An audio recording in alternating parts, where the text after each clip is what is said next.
Okay, hi everyone, Ashley Browne here. Welcome to the BPL Vidcast. I'm with the very amenable and understanding Tim Lane. Good to see you, Tim. Good to be with you again, Ashley. That's right. You can probably work out what we mean by that. Okay, we are going to talk about the week in sport, and obviously the big issue in the AFL, Tim, has been the illicit drugs policy. We've finally got our player with 3 strikes, Hawthorn's Travis Tuck. You've been a critic of the illicit drugs policy in the past. How do you think it's gone this week now that we actually have a player? It's not just a theory anymore, it's in practice.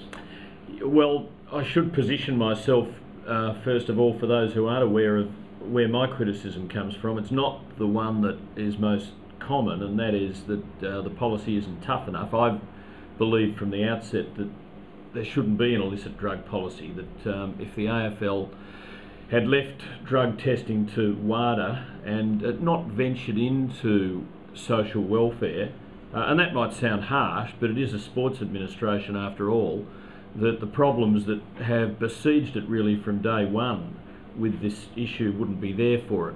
That would put the onus much more squarely on clubs to really care about their players, their employees, and not just as they did in the past, perhaps pretend, and then, as Carlton did at one stage, suddenly take drug testing upon themselves. But the AFL have done what they've done, and it's gone down this path. You know, there is a certain amount to commend it, but nevertheless, it didn't save Travis Tuck, and it's not going to save everybody. Do you think it's going to drive a wedge between the clubs on the one side? The players in the AFL have signed off on this, so presumably they're joined at the waist now with it. You've got the clubs on the other side. Do you think it's going to drive a wedge? Where do you see it going from here? Well, I don't think the players can step away from this now, and I don't think the AFL can step away from it, and this is part of the problem. Yes, the players voted for it, gave their assent to it, but in saying that, not all the players did, and this was to sign away the privacy of everyone in the present and into the future.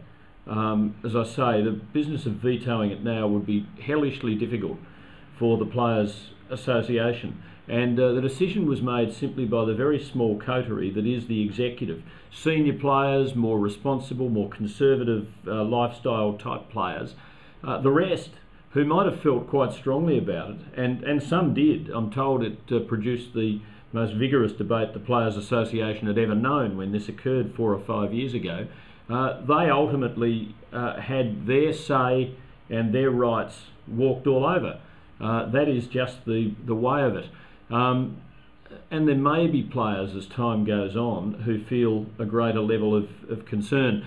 You know, there was a West Wing tackled this at one stage when there was pressure from the right. Ever on TV, by the way. Pressure from the right of American politics on President Bartlett to drug test staff at the White House because there were rumours that there was going to be a scandal engulf the White House about an employee who was taking drugs, and he resisted it, and this is fiction of course, but there is philosophy involved in this, on the basis that it's not just about what we know now, it's also about the things that we don't know that will emerge in the future. And I think what's happened with Travis Tuck is one of those things, in the sense that we now know that there is a drug that footballers can use which will get out of their system more quickly and will put them under less threat of returning positive tests.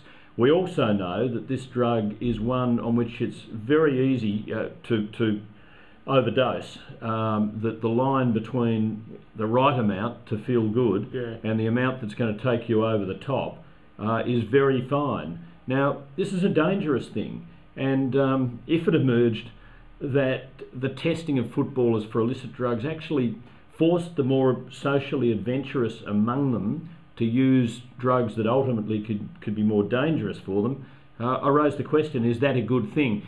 That's an emerging question. It's not one that anyone thought about when this drug testing regime was put in place. Yeah. It's an issue it's going to play itself out for a very long time, and there's a lot of grey area, a lot of unanswered questions. Let's talk about some questions we might have a better understanding about at this stage, which is the weekend's footy, and could be worse. Well, yeah.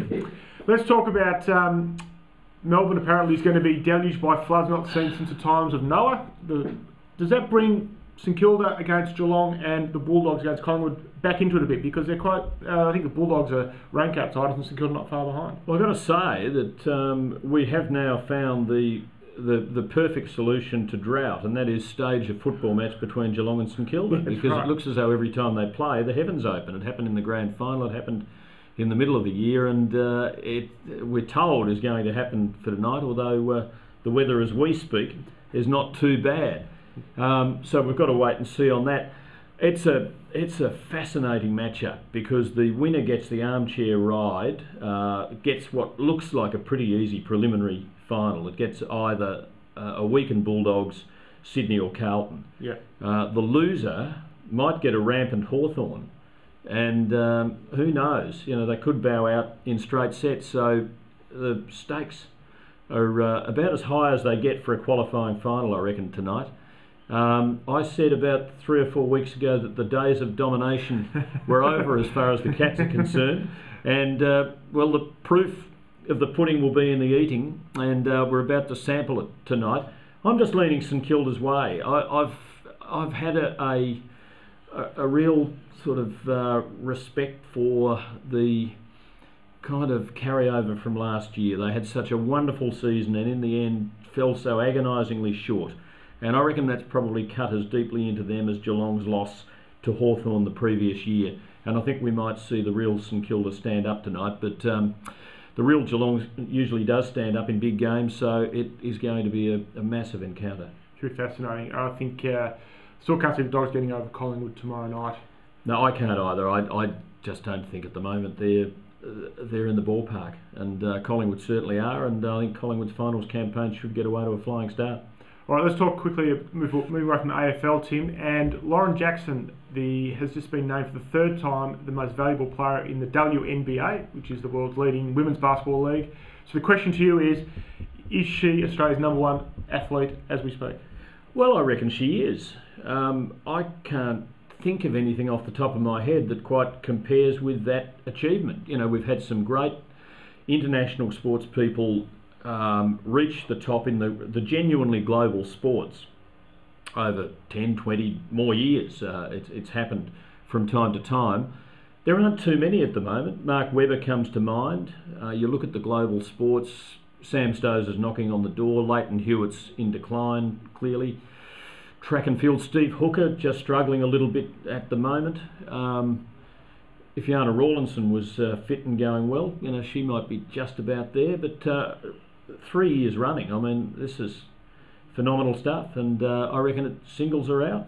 She's a great champion, and good luck to her. I agree with you. I think she's #1 at the moment. I think it's a shame none of the golfers have come forward, because we've had, Adam Scott was thereabouts, and Jeff Ogilvy's been thereabouts, but they haven't quite taken that next step. So. No, and this is a pretty deep pond. You know, it's not as though we're talking some real niche sporting area where that achievement, great as it is, doesn't quite measure up, because it's not being performed against a large pond. But this has been done in a big pond. American basketball, men or women, is big sport. Okay, Tim, look, thanks for coming in, talking to us on Backpage on the Vidcast. Have a good weekend of footy calling, and we'll talk to you again shortly. Let's hope we tip some winners, Ashley. Let's go Hawks. Thank you.